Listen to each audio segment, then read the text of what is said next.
We are coming to you live from $1 Million Studios. Your boys, Chris Speezak, a.k.a. White is Right, and the benchmark of professional wrestling, Mr. Silky Baines. How's it going? Speez of the Benchmark Show. We are back, folks, from our 2-week vacation. Bitches. Good to have you guys with us here tonight on Twitch. Wednesday night, June the 12th, 2019. We're so happy you are with us. If you are new to the program, make sure you hit that follow button. I love it. Boom. Thank you, Kristen, for resubscribing. I was just about to say, make sure you're following the channel, and you can subscribe. 3 months and counting. There you go. Thank you, Gino Fan for Life. We appreciate it. We missed you, Kristen, as well.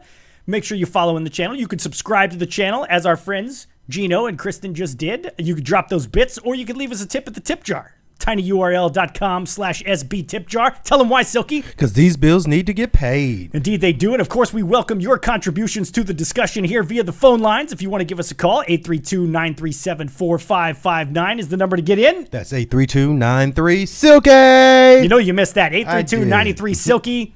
It's great to be back. Thank you, Alice. Thank you, Ted. All of you guys. Great to have you with us. Spread the good word. Retweet. Tell all your friends. Speez of the Benchmark is back. And holy shit, we got a lot of stuff to talk about, Silky. We really do. A lot of stuff that went on in the last couple of weeks. My sweet-ass Switchblade J. White Bullet Club shirt. Yeah, I love how Silky pimps his own gear when he comes onto the show. Yes, that was awesome. So, yes, it's a very nice shirt. I like it. And, man, we had Super Showdown. We had Dominion. Yeah. We had Best of the Super Juniors. We got all kinds of crazy shit going on. We got a new U.S. champion over in New Japan. And, most importantly, we got no new Raw Tag Team Champions. You know that. And that's a beautiful thing. Bill, thank you so much, sir, for the bits. We appreciate it. Welcome back, guys. Thank you very much, Bill. We appreciate it. So, lots to get to this evening. Silky, did you miss me? Somewhat. Somewhat? I guess somewhat is as good as I'm going to get. Yeah. Black Diesel. Holla at your bizoy. Holla at your bizoy. Black Diesel. Good to have you back, sir. And, man, it's just great to be back with you guys. We missed this very much. We were chatting about it before the show, how much we missed chatting with everybody here on Twitch. So, thank you guys. Yeah, most importantly, of course, Trillima Dude, the Revival, the top guys doing top guys things. Yeah. And being, tag team let's see if they made our list. My list. That's right, because not only do we have to catch you up on all these results and all of our takes on all these wonderful things, but as always, it is a Wednesday night. So even though it's our first night back, we are going to give you this week's Benchmark Power Rankings. Boom. Top 5 wrestlers of the week, according to the bench. Actually, top 5 wrestlers of the last 2 weeks, I guess you could say. Pretty much. Because we've been out a little bit. So, thank you for asking, Silky. My trip was wonderful. I appreciate it. Oh, yeah, no problem. How was your trip? Utah is basically rocks and white people. Yeah. That's pretty much so what you felt get right at when home you is go. what you're saying. He's like, I'm home, finally. Oh, goodness. Yeah, it was, it's one of those things where you get there and it's absolutely gorgeous and everything looks great. And then the more of these parks that you get, because it was basically like we went to a bunch of national parks it's amazing. You feel like a literal grain of sand on the beach when you're at these places that are just ginormous and it looks amazing. But, after a while, the rocks start to look the same and it's time to come home. Yep. So, see, Alice says the Revival needs to be on the list. No question. There might be some questions. And Trillima Dude says Silky's lists are greater than Speez's formula and weak lists. If you'll recall, Speez's formula was right on point this year. No, it wasn't. If not that they... It literally didn't pick no winners. They fucked me. Literally. By none of the taking winners. Sami Zayn out of the equation. Literally none of the winners. But Sami Zayn's replacement won, so... No. Check mark for Speez there. No, check mark for Speez there. And I had, Bailey... fractions of a percentage below Mandy Rose, but when they changed the competitors, that would have pushed Bailey over the top, and she would have won that one. So no. That's just the way it goes. Close only counts in horseshoes and hand grenades. Okay, then. So glad to have everybody with us. Look at Alistair Fiend coming through with the bits. Thank you very much, sir. Good to see you again. Glad you guys are back in H-Town. Yep. Yes, indeed. Thank you, Alistair Fiend. Trillima Dude. Speed's formula is hella whack. It is not hella whack. It is hella whack. So, where should we start, Silky Hot Baines? garbage. We got let's talk a little bit about I want to talk a little bit about Will Ospreay because we had the Best of the Super Juniors going on as I was leaving. And of course, for those of you who don't know by now, Will Ospreay was the winner of this year's Best of the Super Juniors tournament. And I read a great article.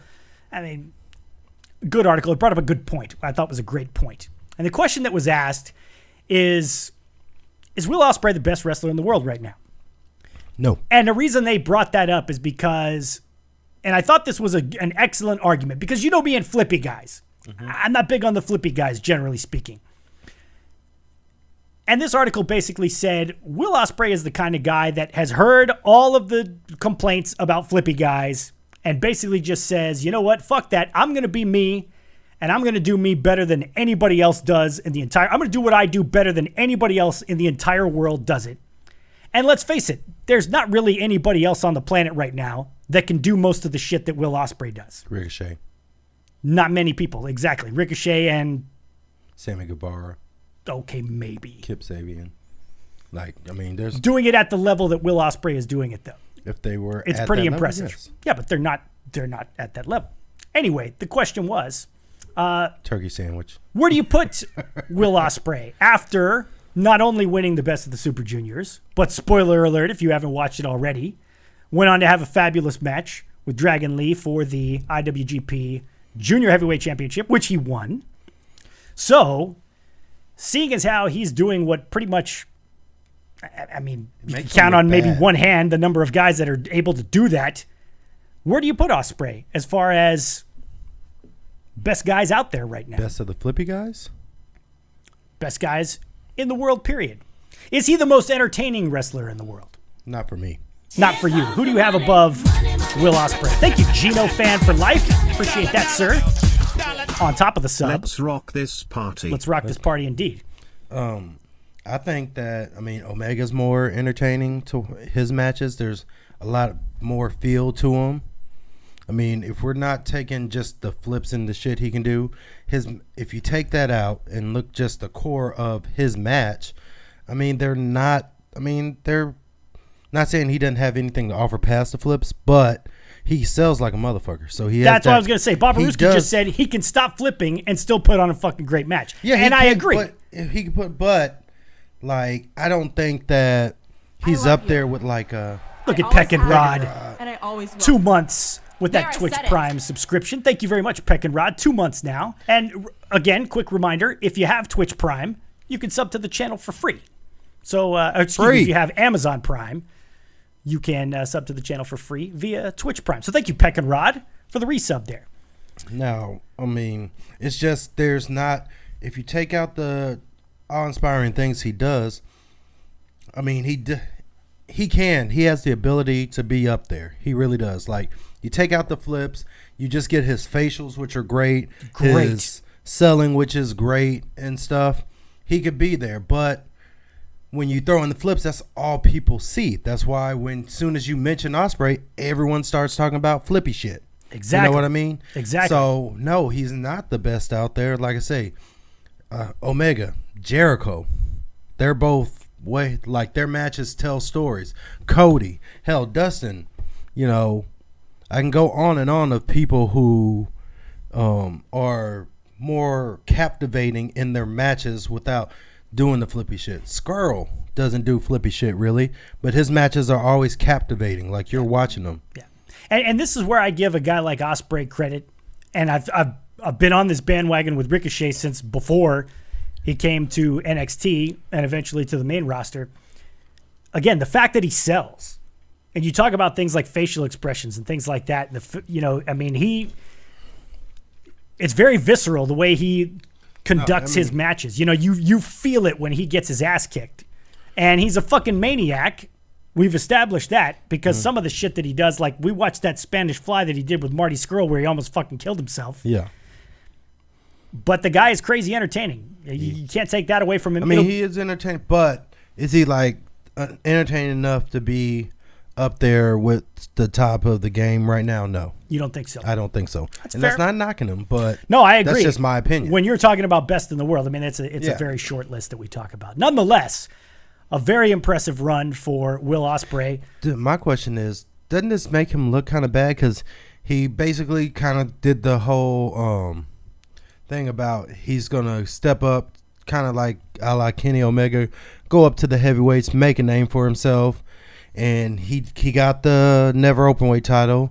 Then he lost it pretty much right away, and then went straight back to what the juniors. Like, yeah, I just think that was a bad look for him. He should have, it just shits on his whole run as a quote unquote heavyweight. I think he's got to get back up there with the heavyweights. He's got to get back up there with the heavyweights. But the thing is, what does he? If you take away the flips, right? What does he do that can stand up to a heavyweight? Like, you could see putting a heavyweight down. You think he can get like Ishii up in that Stormbreaker? No, but I don't see a guy like, for instance, a guy like Okada. Okada wasn't really, as far as I know, a super high flyer. He's not super huge guy. No. But Okada comes off as a realistic, competitive heavyweight. He also doesn't do like all the stuff that Ospreay does. Like, that's what takes away is the fact that they know all of the stuff you remember from him involve like flips or some kind of cool way, that thing that looks great, but isn't as impactful. Yeah, I hear you. And Bobaruski says he put Lance Archer down, a guy that we know well. Yeah. You know well. Great guy. He is a very good guy. So, nonetheless, a very impressive run for Will Ospreay, getting the win over Dragon Lee at New Japan's Dominion. Let's talk a little bit. I think that was a bad look for Dragon Lee to have the title anyway. Like, break the champion's necks. Here's how we reward you. And who is it? Who is it that Ospreay beat in the finals? Shingo. Oh, Shingo, who sets a record for most wins coming into the semifinals and the final. That poor bastard gets all the way to the final before finally losing. It's crazy. Oh, yeah, we're going to allow Negrodamus. That's perfectly fine. Yeah. Why does Negrodamus get... Oh, yeah, I'm reading the Nightbot here. Thank you very much, Bounty Hunter. It's great to be back, sir. And great to be back with all you guys. Once again, if you want to get in on the phone lines, 832-937-4559. You can drop the bits. You can become a subscriber. You can follow the channel. All that great stuff. We always appreciate it. Hello to you, Mac Diesel. Mac Diesel. Let's talk a little Dominion. I was reading a review on Dominion because I haven't had a chance to watch it, being back in town for a very short period of time. And as I was reading through the early matches, I was thinking to myself, well, shit, this probably wasn't a very good pay-per-view because it didn't sound like the early matches were going on. But the last three matches of the night, you had your IWGP Intercontinental title match between Naito and Kota Ibushi, which got an A+. You had Okada defeating Jericho for the IWGP Heavyweight Championship, which got an A+. And then you had Will Ospreay against Dragon Lee, which also got, I think, an A from this particular site. Pretty damn solid shit going on there. And we had Jon Moxley. And let's talk a little bit about Jon Moxley, because not only did he appear at New Japan Dominion, he's making quite the name for himself out there. He really is. I mean, his return to AEW, well, not return, but his debut at AEW made news, or, then went to New Japan and in short order became the New Japan United States champion, becoming the first person to ever hold the WWE and the New Japan U.S. Championship. Pretty impressive. Pretty impressive.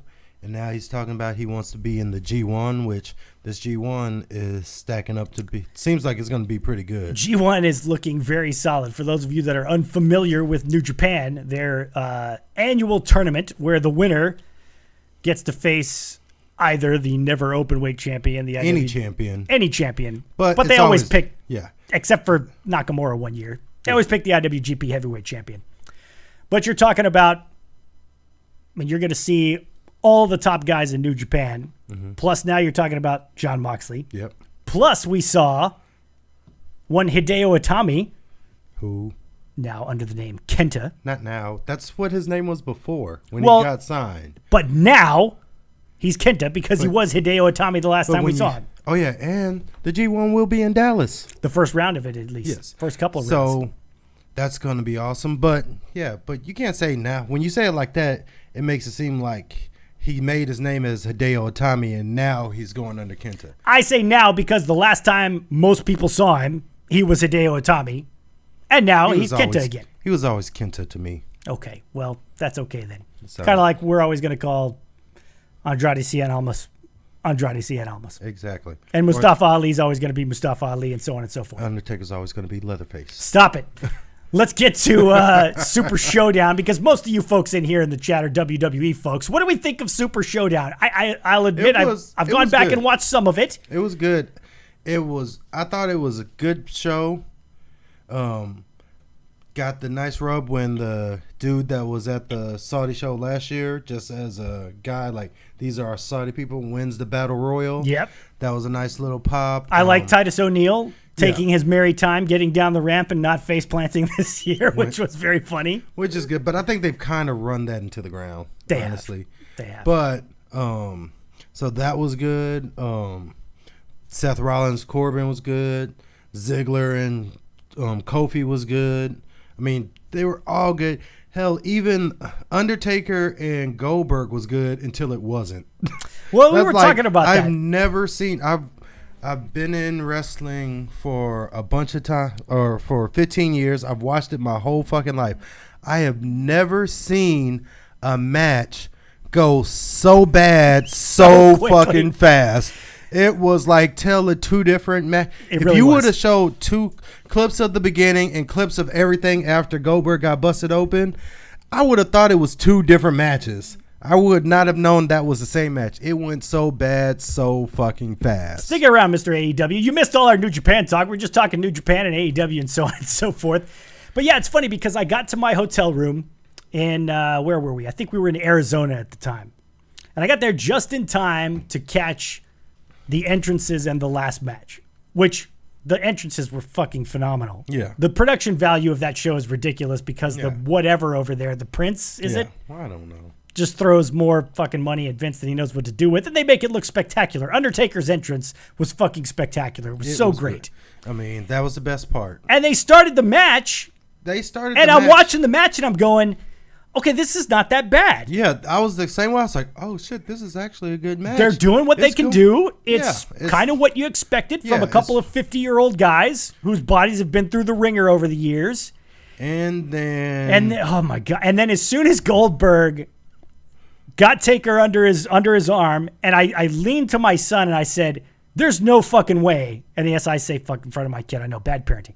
I said, there's no fucking way that Goldberg can get him up for a jackhammer. And my son goes, of course, it's Goldberg. Of course he can. And he didn't. Oh, that was bad. That was bad. I thought he killed Undertaker. I thought he broke his neck. Yeah, it was. And it's weird because it's like he did it with Brock Lesnar.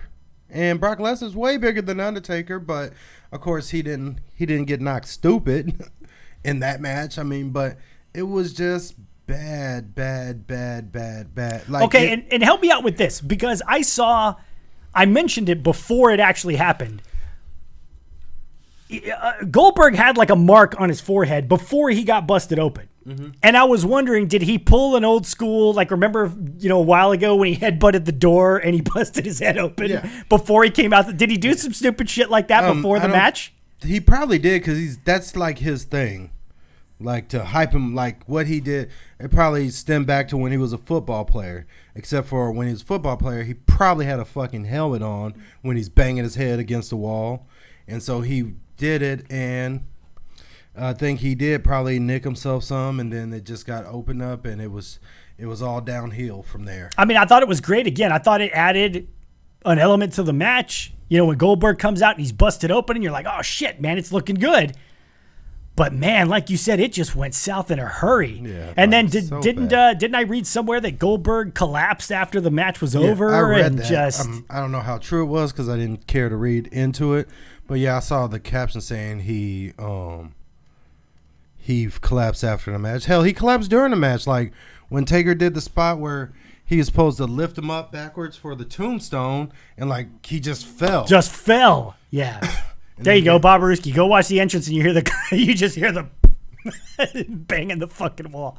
Did you guys see the clip of Goldberg passing out when he left the ring? 100+ degrees. Stupid Goldberg has to give himself a concussion to get into the match. Hey, that's Goldberg for you. Yeah. So yeah, unfortunate because like I said, I felt like I'm watching that going. A lot of people are gonna have to eat fucking crow. Like you. Because I said it wasn't going to be good.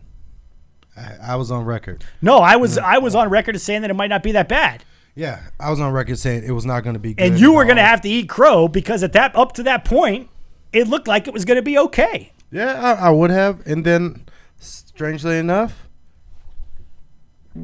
Oh, Jesus. Are you really going to play the fucking music just because? Yes, I'm going to play the music. Because two 50-year-olds didn't put on a match of the year, you're going to fucking claim Negro Domus on that shit. I didn't say that they were going to put on match of the year. I said they were going to put on a trash match. And was the match trash?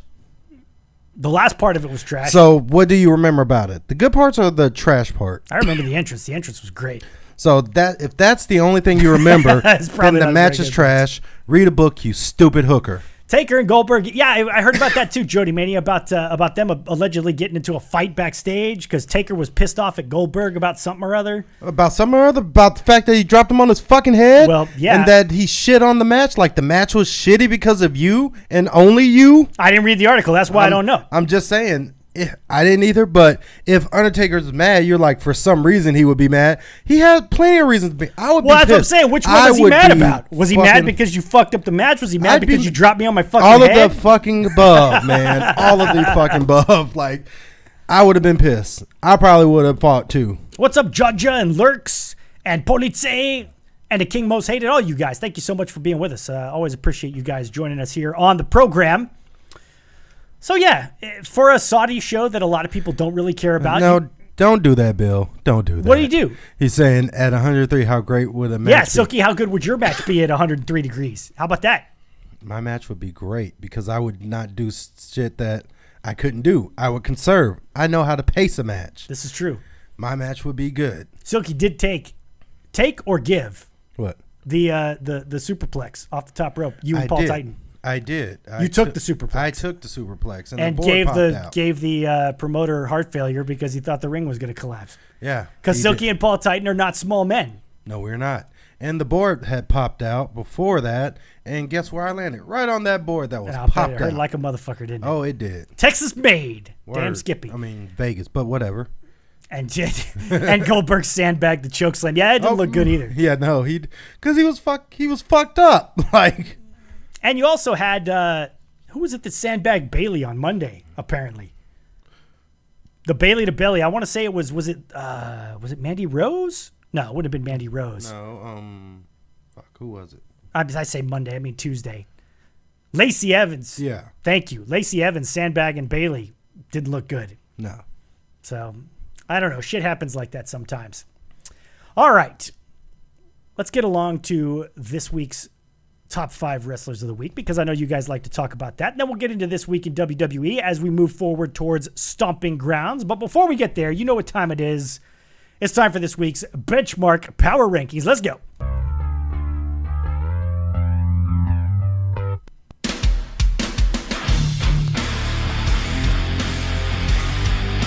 Benchmark Power Rankings for the week of June 9th, 2019. The top 5 wrestlers of the week according to our very own Benchmark Silky Baines. We got Dominion. We got Super Showdown. We got Raw and SmackDown. We got Best of the Super Juniors. We got a lot to pick from. We do. And we haven't even talked about yet the biggest news of the week. Top guys doing top guys things and winning the Raw Tag Team Championships for the second time. So I fully expect them to be prominent on the Benchmark Power Rankings, but we shall see. Lacey, consecutive weeks not knowing how to sell or take moves. Which one did she fuck up last week? Because that was when I was traveling and I didn't see that one. I don't remember fucking up a move last week.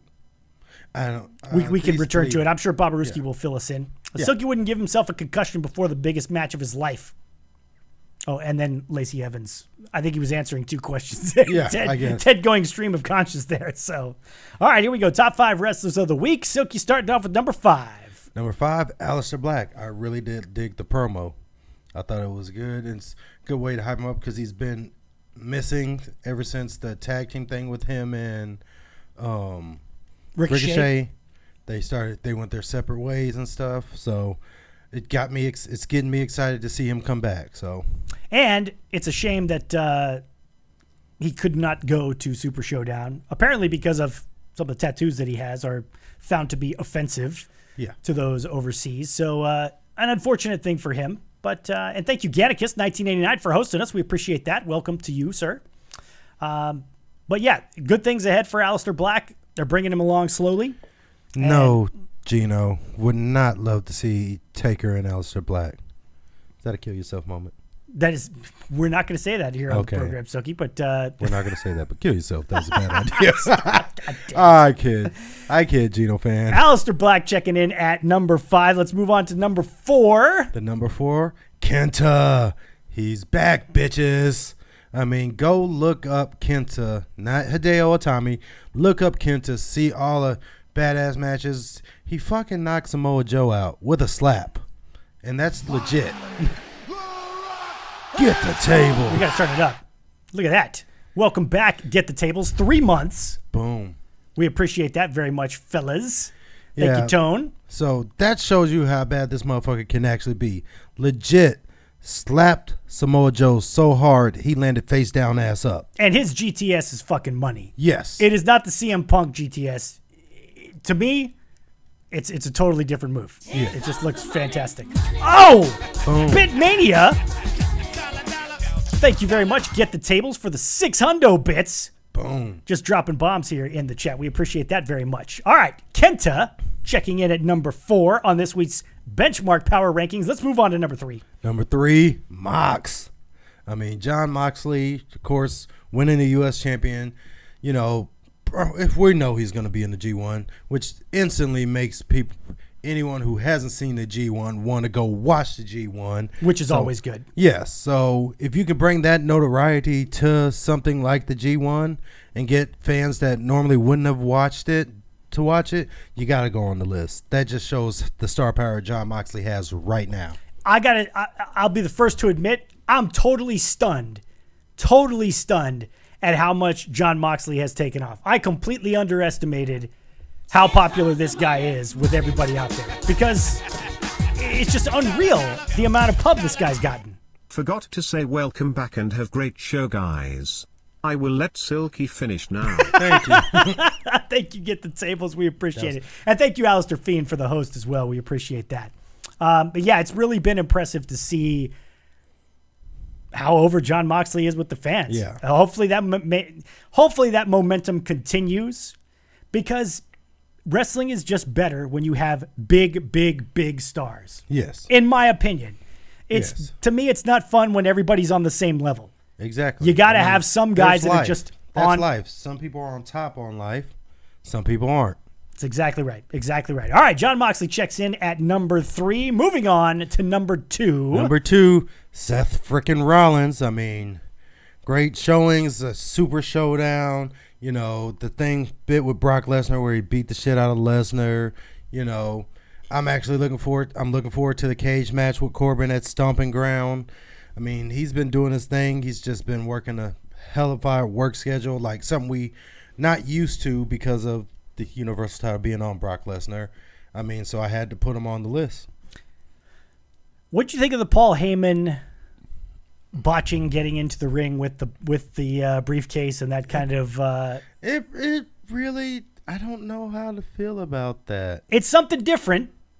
I mean, give it to him that way. You've never really seen. It is, but it also makes Heyman. It takes away the Heyman from being this master. Now, Heyman goes full bitch mode though when somebody finally steps up to him, like he's all and talk. That's what makes him great. But like to do something like trip when getting in the ring, I think if there was some way like he tripped to get in the ring to get Seth's attention, and that caused Brock Lesnar to take over, and then he gets up all smiling like he did it on purpose.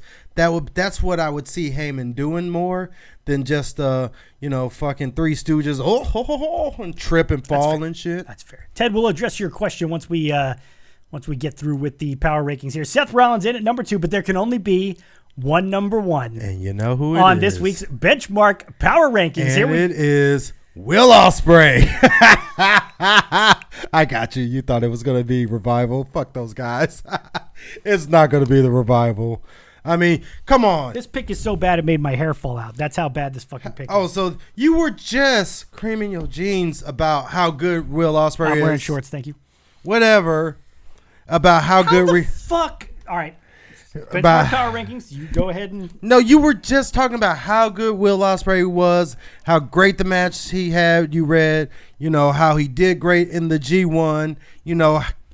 So you telling me? Do I correct Silky and say that it's not the G1? It was the best of the Super Juniors because that's what you would have done to me. But that's okay. Okay, but. So I want to know, how is this a bad pick for number one when we just started off the show with, is he the top wrestler in the game now? It's the benchmark power rankings, so I'm just going to defer to you until the power rankings are... Explain to me that. So all of a sudden it's a shit pick because it's not your fucking guys. I mean, the picture is bad, admittedly. But it's a shit pick because it's not your guys. I didn't say it was a shit pick. You literally, how the fuck...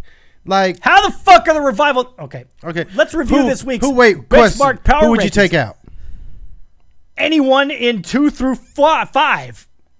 Anyone 2 through 5. Any of those motherfuckers can go in favor of the top guys. But hey, it ain't the Speez power rankings. It's the benchmark power rankings for the week of June 9th, 2019. Let's go through and review one more time 5 guys that don't belong to be any fucking higher than the Revival, but we'll go ahead and do it anyway because it's the fucking benchmark. Since people want an honorable mention, I'm also going to give that honorable mention. Okay, Speez? Thank you very much. I appreciate it. To Shane fucking McMahon. He beat Roman Reigns. Here, Jesus Christ. Top 5 on the horseshit power rankings. Here we go. Number 5. Aleister Black. Number 4 is Kenta. Number 3 is Moxley. Number 2 is Rollins. And number 1, Will Ospreay. And don't forget the honorable mention, Shane McMahon. Benchmark power rankings for the week of June 9th, 2019. He did beat Roman Reigns. I don't give a shit. He beat Roman Reigns. What did they do? You talked about how shitty Rollins and Ryder, or not Rollins, Hawkins and Ryder were as tag team champs. So when they beat them, what did they really do? They beat a team that was fucking shitty. You know what they did? They became the first tag team in WWE history to beat 2-time NXT champs and 2-time main roster champs. First in history. Top guys doing fucking top guy things. Get out of the fucking way. Give it to me. Give it to me. Say yeah. Speed is Big Matt throwing a hissy fit. Yes. Speez should come up with his own. Goddamn right, it should come up with the we'll call them the realistic power rankings. No, the sane power rankings. The white power rankings. The white power rankings. Get the fuck you said out. White power. I didn't even think about that before I said it. Shane ended Roman's singles winning streak. His last loss was versus Lashley. So think about that. He ended Roman's winning streak. Did he win a title? No. Did he become the first guy ever to do something? Okay. No, I don't think he did. He was the first guy ever to pin Roman Reigns in the Saudi Miz Arabia. In Saudi Arabia. So, I mean, if you want to go there, if you want to go obscure facts that really don't mean shit, I mean, when there's guys that's accomplished way more, yes. So he did make history. He was the first man to pin Roman Reigns in Saudi Arabia. Okay. He was the first man to beat Miz and Shane McMahon and Roman Reigns in back-to-back pay-per-views. What? It feels like you guys haven't even been gone since Bomber Ruski. We're right back where we started. We're going to talk about the top guys because, goddammit, they are now your two-time Raw Tag Team champs. You just said it 3 times, though. Doesn't matter. Yeah. You fucked that. What's up with the tag team division? We discussed this a little bit on... It's in a state of ill repair. Ill repair, not because the top guys are on top. No, 100%. Just because... Shut up. Just 2 weeks ago, they were doing dog ass scooches across the fucking mat. Yeah, now they're champs. And now these guys are the champs. The question came up last night in the Get the Tables chat, which if you don't follow our good friends Get the Tables, do it. Do so. Get the Tables. In fact, I'll go ahead and type it into the chat here. But the question came up, should they unify the tag team championships? Do we need 2 tag team championships on the main roster? No, we don't. I think they should. So you would be in favor of... I think all the titles, except I think there should only be one world champ, recognized champ. So unify Universal, WWE. I would keep an Intercontinental and the U.S., and then I would unify the women's and the tag team. Okay, and that's exactly what I said last night. And I would get rid of the women's tag team because it's bullshit. because there aren't enough fucking women tag teams to begin with. There aren't enough women tag teams, and all anyone's done is lose. They haven't done the women's. I don't think the Iconics have won a fucking match since they won. No, and they certainly, I don't think they've even defended the belts. No, I don't think they have. They just done a bunch of singles matches which they lose. Yeah. So. Bobaruski says, same with New Japan, unified the heavyweight and the junior heavyweight. That's not a unification, though. Those are way two different weight classes. Like unifying like the never open weight and the heavyweight, or the intercontinental and the heavyweight. But you can't unify a heavyweight title and a cruiserweight title. I wouldn't do it myself. But, Bobaruski's a much bigger New Japan fan than I am. So I'd maybe unify the never open weight and the intercontinental. I don't think there needs to be both of those. Yeah, probably not. They don't do much with the never open weight. I mean, yeah, because half the time I think Ishii is the champ now. He just won it at Dominion. Yeah, from Taichi, but I didn't even know that motherfucker had it. Yeah, last I knew, Ospreay had it, lost it to Jeff Cobb. Yeah. And then I lost track of it after that. Exactly. I don't know what happened after that. They'll be chasing the 24/7 title in a month. # top guys. Exactly. Shane is the future of WW. What the fuck am I listening to here? This is just shut up. Stop it, Ted. I don't even know what you're talking about. Wait, hold on. Is that what, all that for you to get the applause? Salute to you. That was a great Ted, comment. Stop it. Future. Oh, man, and Alistair Fiend, I keep forgetting to add Jody's Shane command, which Shane McMahon punches like a drunk chick. Give some love to R-Truth. No. Next. 7-Eleven European 24/7 365 champion of the world. Very nice, Gannicus. But, yeah, listen, R-Truth lost it to... Elias? He lost it to Elias, won it back. Almost lost it to Jinder Mahal out on the golf course. Yeah. Then he's stuck in an elevator with EC3 and Carmella, which wouldn't be a bad thing. Yeah. Not EC3 and Carmella, but stuck in an elevator with Carmella. Yeah. And, it's just, I don't know. It's just been kind of silly. It's stupid. Quick reminder to all you guys, all that shit. wonderful information scrolling down below there. That's how you can become a subscriber here on the program. Lots of folks are subscribing, and we're always grateful for that. It's money that goes into our pockets and helps us keep things going. So do consider doing that. Again, if you have Amazon Prime, you get it for free. And I am back tomorrow night for some Wrestle Trivia. Yes, you giving are. away the Marty Skrull autographed 8x10 Boom. for Wrestle Trivia tomorrow. So I My hope you personal guys... collection. From the Silky Baines collection. Exactly right. Boom. So... All right, Silky, we've got Stomping Grounds coming up. Yeah, which actually I like that name for a pay-per-view. I like it too. Yeah, I don't like the card so far, and it seems to be because it's a regurgitation of Super Showdown. Pretty much. I mean, It doesn't seem to be very much new shit going on, and a lot of people are really bitching and moaning about this. I got to tell you, I removed the Twitter app from my phone while I was on vacation. And it was quite delightful. Mm-hmm. I mean, I didn't get to keep up as much with what was going on in wrestling, obviously. But, yeah, I missed out on all the bitching and such. And it was nice. See, Kristen's trying to get me not to advertise Wrestle Trivia tomorrow, because she wants to be the only one there so that she can win the Marty Skrull autograph 8x10. But, we'll see. Kristen, you'll still have a good shot, I know. Hopefully you can make it. I know your work schedule gets in the way sometimes. So Stomping Grounds, we're going to get Dolph Ziggler and Kofi Kingston again. Yep.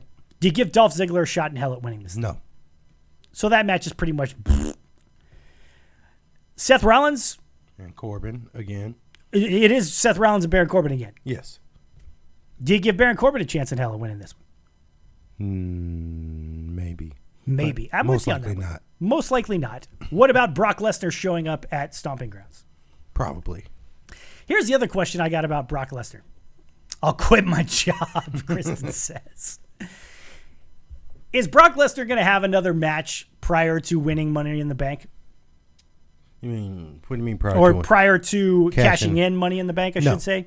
So you don't see Brock Lesnar doing anything except hanging on to the Money in the Bank briefcase? Yes. Anybody in the chat think Brock Lesnar has an... Because here's the thing. What else do you do with Brock Lesnar other than maybe have him put his Money in the Bank briefcase up for grabs? Which I know he wouldn't do that, but maybe you set up some kind of angle where he goes ape shit and they say, as punishment, you're going to have to put your money in the bank on the line. But it's Brock Lesnar. He's made it known he doesn't give a fuck. So, only way you could pull that off is Heyman. Someone goats Heyman, and he puts it up.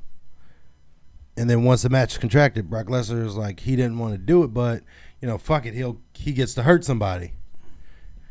And then he goes, but then at that point, you have to have a payoff of like him, if he were to lose said match, him going ballistic on Paul Heyman for putting him in that position. Which is kind of fun when he does that anyway.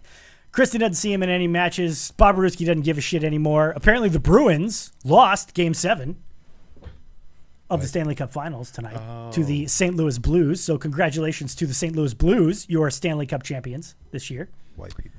I don't really watch hockey either, but I'm sure you do. Down here in the South, we don't watch much hockey. We're all about that foosball down here in the South. Foosball. So we got that coming up as well. Speaking of foosball, did you hear apparently that they're going to be opening an investigation on your Texans for cheating? Yeah, I saw that shit. Of course, Mr. fucking Patriots fan over here, who has no connection whatsoever to the New England Patriots other than the fact he's a fucking front runner. No, but... And the fact that Las Vegas is on the same coast as Boston, if you listen to the fucking benchmark I of know what geography you're already. talking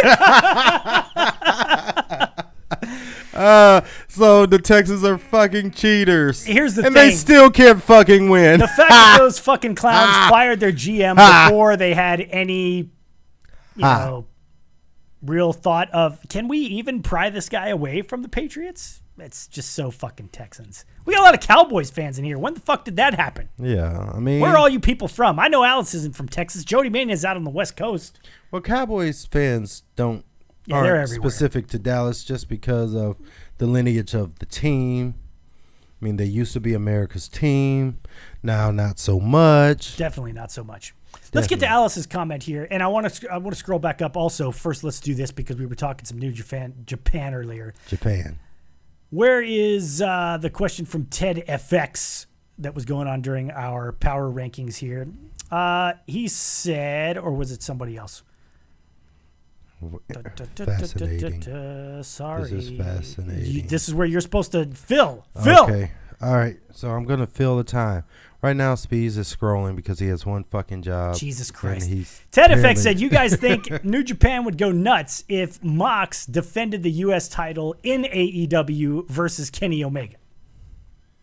I don't think it does Kenny Omega any favors because... He's already had the title. And obviously, since he's no longer affiliated, like signed to them, he's going to lose. So, no. I don't know. I don't see them letting it happen, though. I don't see Moxley coming out with the U.S. title on AEW shows. That's just my opinion. Oh, Jody's on the East Coast. Sorry, Jody. I was thinking you were on the West Coast for some reason. Yeah, I could see a lot of interest in that match. In fact, it looks like they were building towards that match. Mm-hmm. Moxley and Omega, after Omega jumped Jericho and Omega. Moxley. So Did I say? Yes. Moxley jumped Omega and Jericho at the end of their match. Sorry. Thank you, Bobaruski. Always appreciate that. See, Alice knows what's up. Yeah. Speez is doing a great job, she says. That's why she's always welcome here.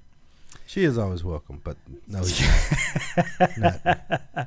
So let's get back to Alice's comment about, because I'm trying to see what the end game is for Brock Lesnar. We've already talked about it doesn't look like, as far as we're concerned, and as far as what people in the chat are concerned as well, that he's going to have another match prior to cashing in Money in the Bank. Alice asked, is there any chance that he switches gears and cashes in on Kofi? I mean, honestly, that's what I more see happening just because, Kofi has a name that ends in E, like Silky, Kofi.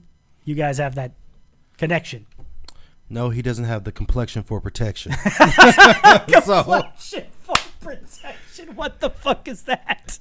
So that's a new one. Honestly, complexion for protection. All right, then. If he does cash in and wins, it's probably going to be against Kofi. Bobaruski makes the point that I was going to make, and what a lot of people seem to be saying. They're going to want Brock on that first SmackDown Live show on Fox. Network television, your biggest name in the company is Brock Lesnar. No matter what people want to say, he's the biggest name in the company, except maybe Ronda Rousey, and I would argue he's still a bigger name than Ronda Rousey. Yeah. They're going to want Brock Lesnar on there. Now, does he have to have the title? Does he have to be the champion at that point? I don't think so. Like, I think he come over and he cashes in, and we throw Kofi to the moon and have Kofi win. Like, of course, there's got to be some shenanigans. You just want to say shenanigans. We got to get that sounder, by the way. Yeah, shenanigans. Of course, there's going to be something like that happens that, maybe transitions Brock into a feud with someone else, and this is their way of doing it, plus not putting the title back on Brock. But either way, you look at it, you get Kofi Kingston beating Brock Lesnar, which means at that point, whoever's the person who takes it off of Kofi instantly gets that rocket and that rub of like, they beat the guy who beat Brock Lesnar. Exactly. And you could see the same thing happening with Seth Rollins right now. You could argue the same thing. At least that's how it's supposed to work. Seth Rollins, I don't see the same thing happening because Seth has actually beaten Brock Lesnar. You know what I mean? So it doesn't like do anything to have him beat him again. Oh, so, no, but I'm saying as of right now, whoever beats Seth Rollins, it's going to be a huge win for them, if for no other reason. Then they're taking the title off the guy that took the title off of Brock Lesnar, which nobody could do forever. Yeah, so I get what you're saying. Yeah, that is correct. So I think that, but honestly, yeah, that's how I would do it, transition, because I just don't see Kofi.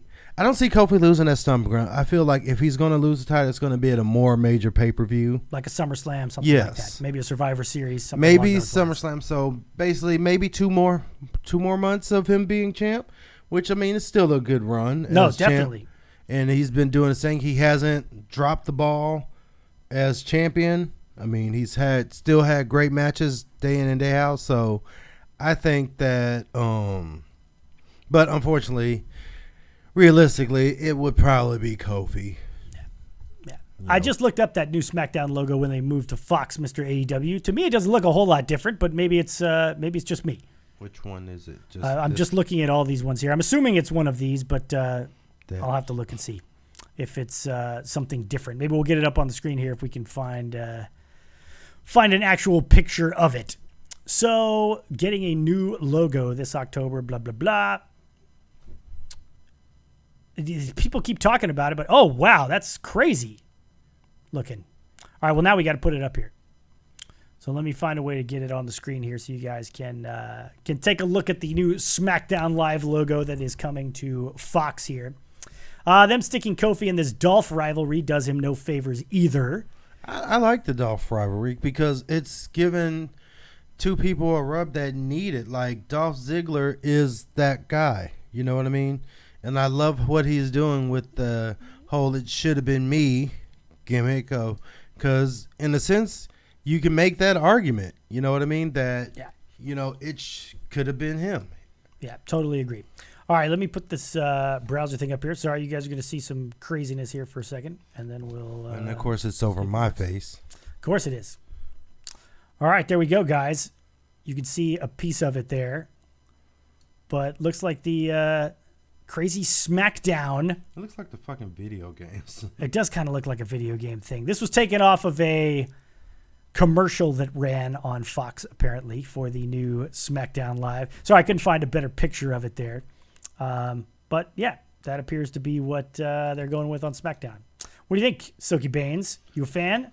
It's okay. I mean, it literally looks like the SmackDown logo back from, those SmackDown Here Comes the Pain video games. I can see that. What if Brock fails at cashing in, says Jody Mania. I think we kind of covered that. Yeah, we should see. What do you think of, because this is another point of discussion that I've wanted to get at, since people, I don't know, it's odd how quickly people's opinions about certain guys change. What is your take, chat, and I'll ask you, Silky Baines, on the title run thus far of Kofi Kingston? Because I've seen a lot of people being critical of Kofi Kingston's title run, that, it doesn't feel as prestigious as it should be. A lot of people point to the fact that he still throws pancakes out there, and it doesn't seem, it just seems kind of hokey and kind of goofy, and that it doesn't. We just had a guy with a fucking hemp burlap sack looking belt. It worked with the gimmick, I think.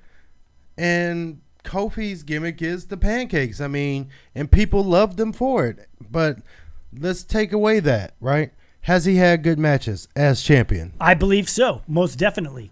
I mean, is he believable that when he wins the match? Looks good to me. Then he's a good champion. It's kind of the way I look at it. But again, like Gino Fan says, not impressed at all with Kofi as champion. Kristen says, I love him. I I think he's doing a great job with, again, you can only do so as well as what you're given as a wrestler. Yeah, I don't understand what people expected when you put Kofi Kingston as champion. Like, the roster is kind of not as good, but, he's still having great matches week after week after week after week. And who's he beaten? He's beaten Kevin Owens. Yep. He's beaten Dolph Ziggler. Yep. He's beaten Sami Zayn. Yep. He's beaten Daniel Bryan. Yep. It's not like he's beaten a bunch of fucking nobodies. Yeah, exactly. And again, I think you motherfuckers cheer Goldberg's winning streak, and like before the number got inflated, about 110 of those 120 something wins were against jobbers. You talking about the motherfuckers that are complaining about Kofi's reign? Yes. I'm talking about those are the same fucking people who were like loving on Goldberg's dick back when he was undefeated just because, but he faced nothing but jobbers. Even through, losing to Kevin Nash. It's like, who did he beat a merit besides fucking Hogan? Maybe you can make a DDP, a small case for DDP, and you can make a case, well, no. Pretty much Hogan and DDP are the only motherfuckers of any value at that time that he beat. But he's great. But Kofi Kingston fucking has had great matches with these guys that people love. The Sami Zayns, the Kevin Owens, Dolph Ziggler.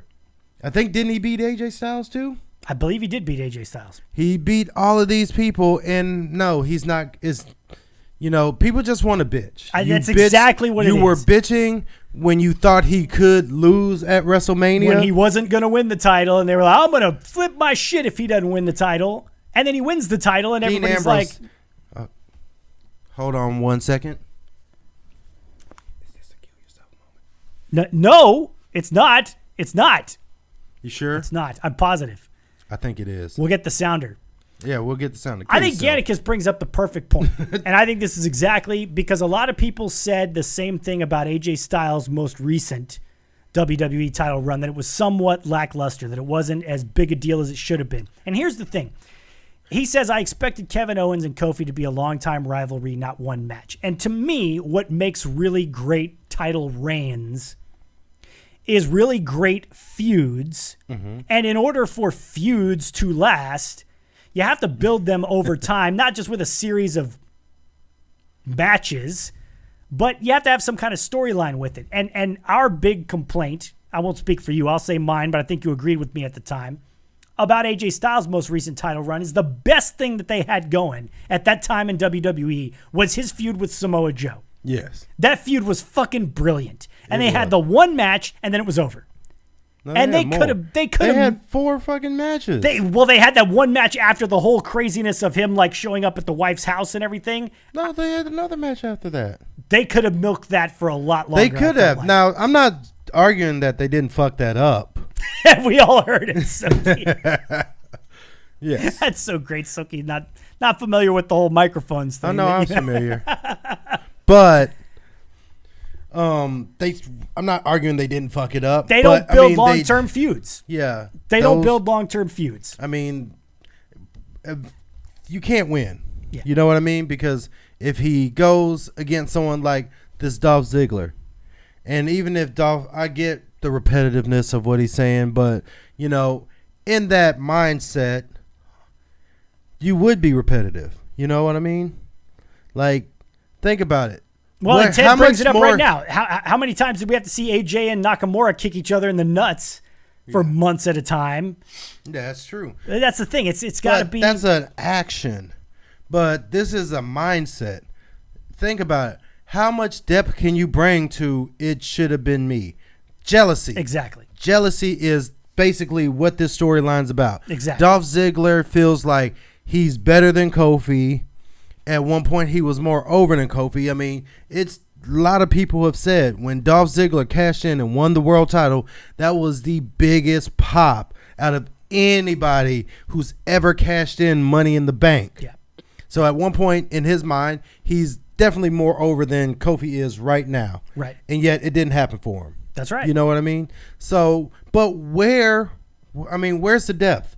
How can we not do, except for "It Should Have Been Me"? Every time you see this motherfucker who has what you want and that you feel you should have had, and you have to see him week after week after week defending the title, I mean, come on, you've got to look at it from that standpoint of what the storyline they're running. Well, unfortunately, and the other there's thing not is- going to be depth in a "It Should Have Been Me" storyline. And welcome Razor Gem. Was that cash in on the Raw after Mania? The Ziggler cash in.